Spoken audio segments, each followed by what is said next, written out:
વકે શહેરના આજી ડેમ પાસે ભરાતી રવિવારી બજાર પર વિશ્લેષણ કરતું રિસર્ચ પેપર તૈયાર કર્યું, જેમાં મહિનામાં માત્ર 4 વાર ભરાતા આ બજારનું અંદાજે 12 કરોડનું ટર્નઓવર હોવાનું સામે આવ્યું। અહીં 2700 જેટલા વેપારીઓ કે જેઓ સેકન્ડ હેન્ડ વસ્તુઓ સસ્તા દરે વેચે છે, જે લોકોને નવી વસ્તુઓનો જ અહેસાસ કરાવે છે।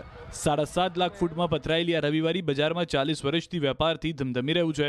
અધ્યાપકનું આ રિસર્ચ પેપર યુજીસી કેર લિસ્ટમાં સ્થાન પામ્યું છે। ભારત સરકારના શિક્ષણ મંત્રાલય દ્વારા ગ્રીન કેમ્પસ અંગે સંશોધન કરવા માટે અધ્યાપકની રિસોર્સ પર્સન તરીકે નિમણૂક કરવામાં આવી હતી।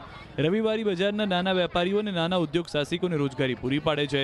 અહીં સેકન્ડ હેન્ડ કપડાં, ફર્નિચર, સાયકલ, ઇલેક્ટ્રોનિક ગેજેટ્સ, ઘર વપરાશની પ્લાસ્ટિકની વસ્તુઓ, સાજ સજાવટ વસ્તુઓ, એન્ટિક વસ્તુઓ ખૂબ જ સસ્તા દરે લોકોને મળી રહે છે। અહીં પણ ઓનલાઈન પેમેન્ટની સુવિધા લોકોને પૂરી પાડવામાં આવે છે। અહીંયા દર રવિવારે દૂર દૂરથી ગ્રાહકો વસ્તુ લેવા માટે આવે છે। ખાસ કરીને ગરીબ તેમજ મધ્યમ વર્ગના લોકો અહીંથી વસ્તુ ખરીદવાનું પસંદ કરે છે।